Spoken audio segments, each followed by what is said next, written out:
Don't do this stuff.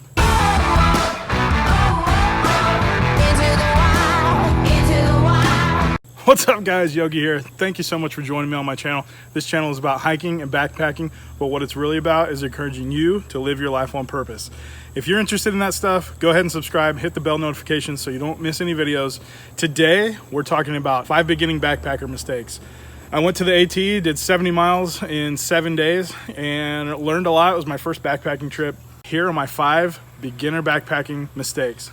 Okay, number 1, the very first mistake is going with people that you don't know. So on our trip, there was a guy that kept slowing the group down every day. It was like every day. The rest of the party was going ahead of him because they wanted to go faster, and he just like couldn't hack it. He was too slow, couldn't stay up with them. And it got kind of to be a little bit of a dangerous situation because he is a new backpacker. I mean, all 3 of us, is our first time ever going on a backpacking trip. Like one night he had to actually hike in the dark, which I know, all you seasoned backpackers, night hiking is maybe something that you do for fun. Like you actually plan to go night hiking, but for someone's very first trip, they have to end up going night hiking the second night on trail. It would have been better if everybody had the same like athletic ability or were in the same type of shape. One of the guys did CrossFit. One of the other guys works out like 4 times a week. And the third guy, who was the slow guy, guess who that was? This guy. It was me. I was slowing these guys down and it was so frustrating for them, I guarantee you. But it was also frustrating to me too, because I'm not the type of guy that wants to make sure that we get 20 miles in each day or 15 miles or whatever. I'm out there because I enjoy being outside. I enjoy nature and I enjoy camping. I enjoy I'm out there to enjoy myself. And for some of you, you may be out there to get 15 miles in, to get 20 miles in. And maybe that's how you enjoy yourself. That's totally fine. I'm not saying there's anything wrong with that. But for me, I'm out there because I want to get away from the noise. I want to get away from the hustle and bustle of everyday life. And I want to just enjoy myself. So if I make 5 miles one day, but I had an awesome time, maybe saw some wildlife or whatever, that's great. If I made 12 miles because I had to get to the next campsite, I feel super accomplished, and that's phenomenal. Like that's a great feeling. The biggest day we did was 17 miles, and I can tell you that was extremely difficult. The other guys were annoyed with me because I was slow. I was annoyed with them because they kept leaving me behind on the trail. It just would have been better if we were all at the same physical level. So beginning backpacker mistake number 1, going with people you don't really know. Beginning backpacker mistake number 2, not understanding your equipment before you hit the trail. I'm so embarrassed to admit this, but I bought the NU-25, the Nitecore NU-25 headlamp. And the first night, I got it to turn on once for like 10 minutes. And then the next time I tried to turn it on, it wouldn't turn on for anything. So the second night, thank God, Bob, if you're watching this, thank you. He left me his headlamp and I was able to do night hiking the second night. And thank God, because if I didn't have my headlamp, I would have been completely lost. I turned that thing off and this is what it looked like.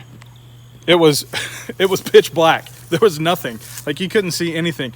The tree canopy is so thick there and you're out in the middle of nowhere. I couldn't literally see my hand in front of my face. So thank God I had a headlamp that actually worked. What I had done with the NU-25, if you hold down, and this is so smart, Nitecore, way to put this into your product. If I was not an idiot, I would have read the instructions before I left. If you hold the 2 buttons down, it makes it to where you can't turn the thing on. And why is that? Because if you put it in your pack and something turns it on accidentally, it's going to run out of batteries. Way to put that functionality in there. I mean, for $34, that's an awesome headlamp. And I was too dumb to figure that out. So there's a utility light feature on it. And I thought you have to hold the 2 buttons down to get the utility light on. So I guess that's what I had tried to do at one point. And then the next time I tried to turn it on, it just flashed red. Well, I thought that meant the battery was dead. So I'm ticked. I'm like, I'm sending this thing back as soon as I get home. Well, when I got home, I thought, you know what? I'm going to look up a YouTube video on how to use this thing, right? So I look it up, watch this video. Oh, if you hold the 2 buttons down, that turns the thing to where it won't turn on. You have to hold the 2 buttons down again to get it to where it goes back into normal mode so you can hit the button and turn the light on. I thought the battery was dead. I thought that it was just a complete dud out of the box. You know, that's my mistake. So number 2, make sure you understand your equipment before you hit the trail. Beginning backpacker mistake number 3, not trusting your gut. I had 4 weeks advance notice that we were going on this trip, and I had nothing. I didn't have hiking shoes. I didn't have a tent. I didn't have a sleeping bag.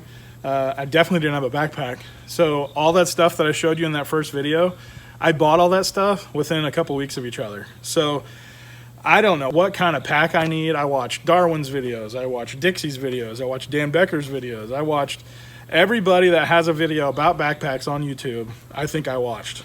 And I went to REI to figure out what I needed. So I wanted a lightweight pack. And I don't understand the whole lightweight issue. Like you're either, you know, you're hip if you're lightweight, you're not hip if you're not lightweight. But if you're not lightweight, then you think the people who are lightweight are stupid or maniacs, graham weenies, whatever. I don't get it. Like, can't we all just go out on trail and have fun together?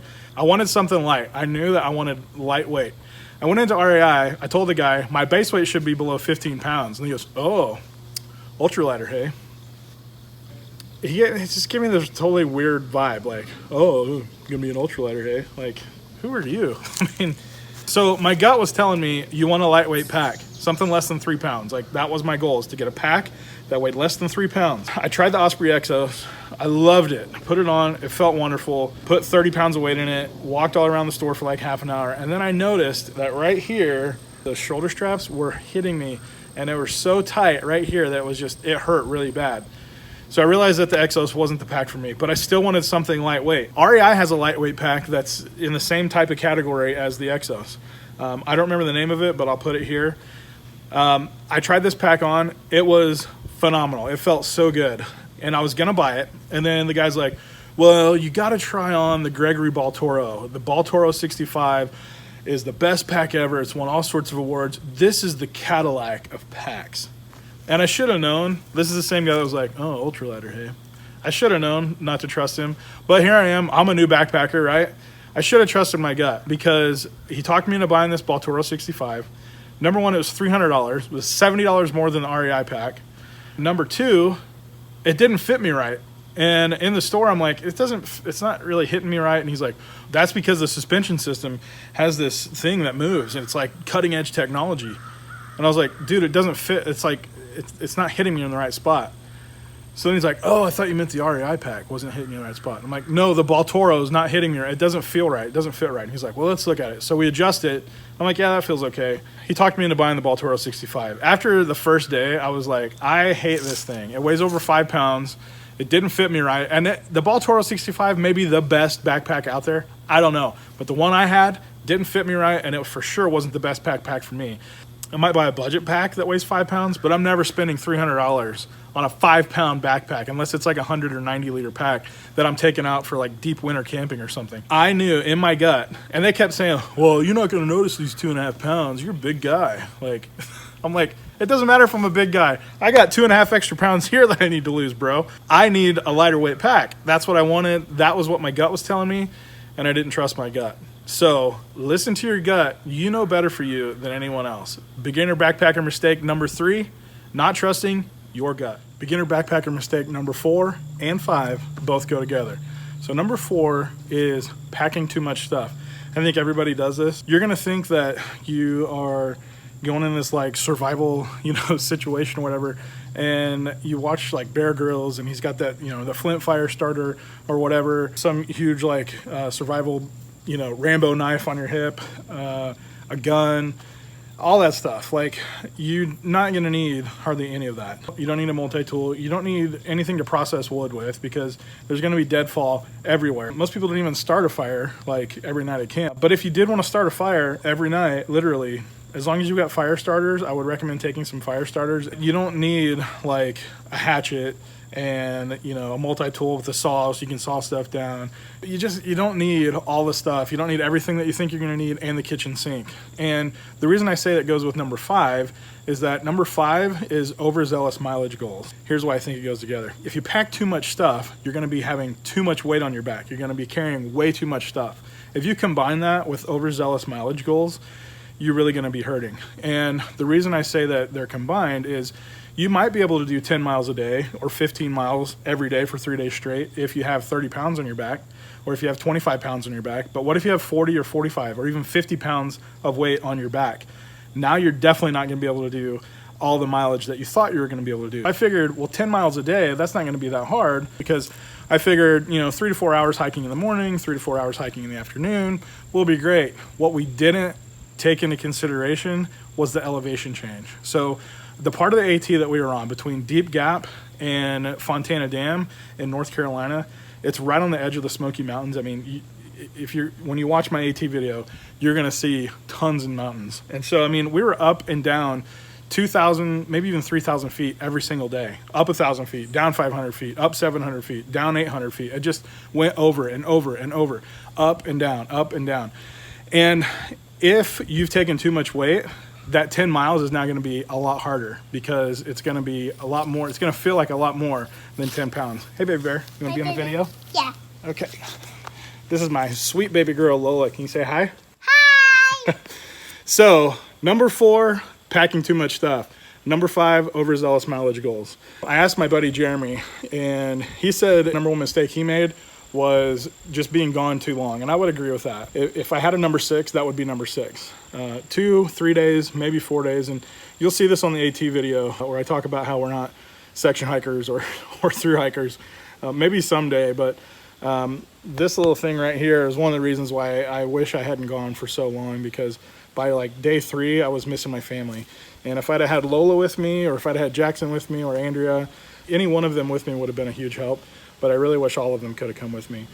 And they're just not gonna be able to do that for 7 days straight. Not at this age anyway. Maybe someday. So once again, number 4, packing too much weight. Number 5, overzealous mileage goals. And number 6, the bonus, planning to stay out too long, or planning that first trip to be too long. 2 days, 3 days, maybe 4 at the most. Don't go 7 days.